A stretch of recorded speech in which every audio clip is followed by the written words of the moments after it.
Hi everyone, and welcome back to my channel. Today I wanted to discuss a little bit about the smear campaign that's going on against Tulsi Gabbard. I just want to straighten a couple of things out. I've never said, and I don't think Hillary Clinton thinks that you're a witting asset. You might be an unwitting asset. Not that that means you're stupid, but people can be used. Well, that's exactly what it means, though. But That's exactly what it means. The other thing, Candace. So let me start with how offensive it is to say that I am a witting or unwitting asset of a foreign country, working against the interests of our people and our country, the country that I am willing to lay my life down for. So if you're saying it's not deliberately, then you are implying it could be that I am too stupid and too naive and lack the intelligence to know what I am doing. That is extremely offensive to me and to every woman of color.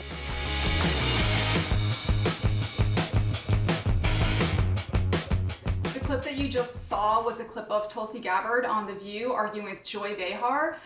Basically, Tulsi was arguing that Joy was calling her an idiot, saying that she was a stupid, unwitting participant in some Russian scheme, and Joy was saying that she was not calling her stupid.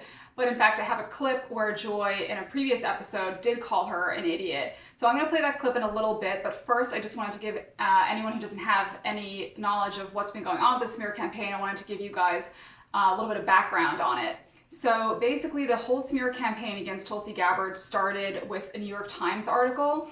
The article came out right before the October debates, and it said, "What exactly is Tulsi Gabbard up to?"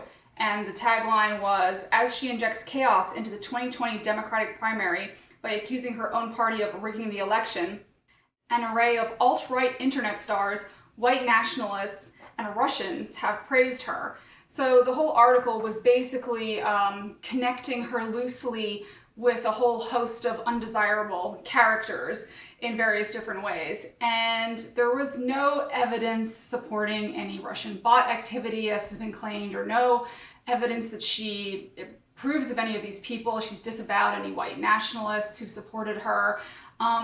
So the whole thing was just meant to be a smear. And the fact that it came out right before the debates, I read the article and I thought to myself, you know, Tulsi Gabbard's always the most Googled candidate at these debates. And I thought, well, I wonder if that will be right in the top results when the, you know, in the day after, which would of course damage her. And so I checked the day after, and sure enough, the New York Times article was in the first page of results when you Googled Tulsi Gabbard. So that was pretty damaging to her. And also then, I think that same day or right around then, there was a CNN commentator who also was on there accusing her of being a Russian asset. So since then, Hillary Clinton has also come out and said pretty much the same thing. I'm not making any predictions, but I think they've got their eye on somebody who's currently in the Democratic primary and are grooming her to be the third-party candidate. She's the favorite of the Russians. They have a bunch of, you know, sites and bots and other ways of supporting her so far. And that's assuming Jill Stein will give it up, which she might not, because she's also a Russian asset. So on the episode of The View, which you just saw some clips from, basically the people on The View were claiming, oh, well, Hillary Clinton didn't actually accuse Tulsi Gabbard. But media had followed up with it, and in fact, a media spokesperson for Hillary Clinton had claimed that the way he put it was, well, if the nesting doll fits, basically confirming that Hillary was in fact talking about Tulsi Gabbard. So she was accusing her of being a Russian asset. So the problem with this smear campaign is that you're either claiming one of two things. You're either claiming that she is knowingly working with the Russians, a sitting congresswoman working with the Russians, or you're claiming that she is not knowingly working with them, but is too dumb to realize that they are using her. So in the first instance, if you think a sitting congresswoman is working formally with the Russians, then that's probably something you should initiate an investigation into if you truly believe that. If it's a second instance, that you think she's just too dumb to realize that they're using her, well, that's just extremely offensive. And that's basically what Joy Behar was claiming, and Tulsi came out swinging against that, and she did an amazing job. And so I'm just going to show you that clip right now of Joy Behar in a previous episode of The View where she basically outright called Tulsi an idiot. So I think that there's something, I don't say that Tulsi is an agent. I just think that she could be a useful idiot the way Trump is a useful idiot to the Russians. Yeah. That they see something. They say, oh, look, a useful idiot. Let's play this. And another point, the Republican Party knows that they cannot win without interference from Russia and maybe a voter suppression. They cannot win. Yeah. People in this country are against him now. And so they have to have it. And she's a perfect person to throw right in the middle of this. She's a perfect foil. I don't think that she wants to be, maybe. I don't know. She's coming here in a couple of weeks, so we can ask her. So actually, interestingly, what happened with The View was in that first episode where they were talking about Tulsi, they basically all smeared her. They all jumped on board with the Russian asset thing, all stepped in line behind Hillary Clinton. But actually, one person that didn't was Meghan McCain. You know, she claimed that you really shouldn't just go after people, especially not a veteran and a member of Congress, without any reason. You know, this just is inappropriate behavior. She doesn't like it when the right does it. She doesn't like it when the left does it. So that was kind of interesting, but everybody else was against her. So then in the second episode where you had seen Joy and Tulsi arguing, in that episode, it was interesting. They all kind of seemed to be sort of walking back their support of the smear campaign. Pretty much everyone on the panel seemed to be swayed by Tulsi's argument. The only person who wasn't was Joy, who of course is you know, a diehard Hillary supporter. But I think that Tulsi nailed it. She pretty much, you know, destroyed all of the arguments that Joy Behar made. So I would strongly recommend everybody go and try to look at both of those episodes and see what all the arguments were that they made. One really interesting thing that was in the episode was they asked her, well, why do you think that they're smearing you, you know, if there's no connection there? And she just came right out and said it. And she said, you know, it's the military-industrial complex. When you try to go after the military-industrial complex with a foreign policy of non-interventionism, you know, they don't like that. The establishment does not like that. And the audience, in fact, cheered, which I thought this is a really amazing turning point in American politics, that someone can just come right out and say that on national TV. Nobody shouted her down. The audience supported it, and that's really pretty amazing. I'm going to actually insert that clip of the military-industrial complex comment here so you guys can see for yourselves. You evoke really strong reactions from people. I know what that's like, from the left and the right. And you seem to be a threat to both sides.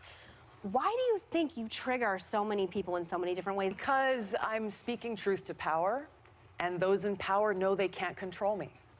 So they view me and the truth that I'm speaking as a threat to that power base. Whether you're talking about the military-industrial complex or the political elite who are in power in both political parties in Washington, those who would rather do all they can to maintain their own selfish special interests, to include self-serving politicians, rather than actually being a champion for, being a voice for, and speaking up for the people in this country who are struggling and who are facing many great challenges and who I'm seeking to serve. So I just wanted to finish with one comment here, and that was that this was the exact same smear campaign that was pulled against Ron Paul in previous elections. And it was such an effective smear campaign that I think it really did destroy his candidacy. Pretty much every show he went on, people only asked him about that. And he never even got to talk much about his policy issues at all.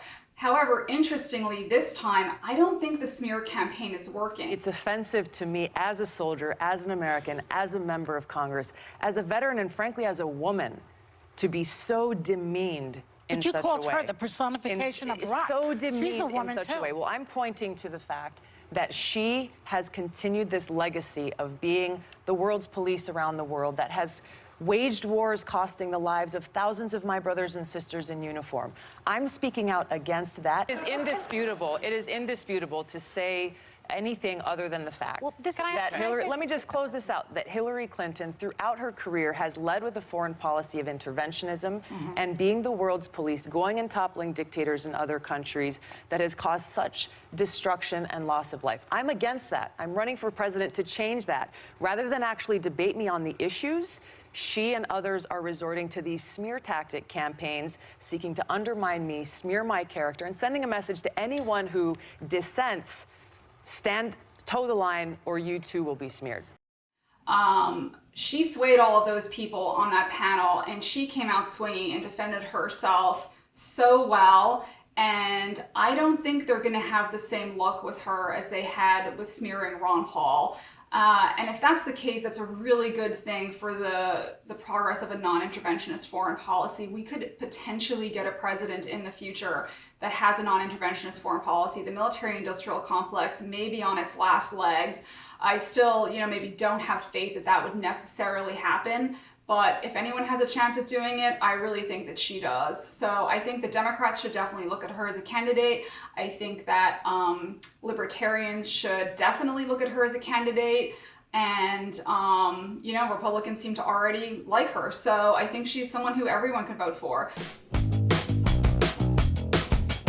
Please hit the like button if you like this video, and please subscribe if you want to get more. So I will see you again on the next one.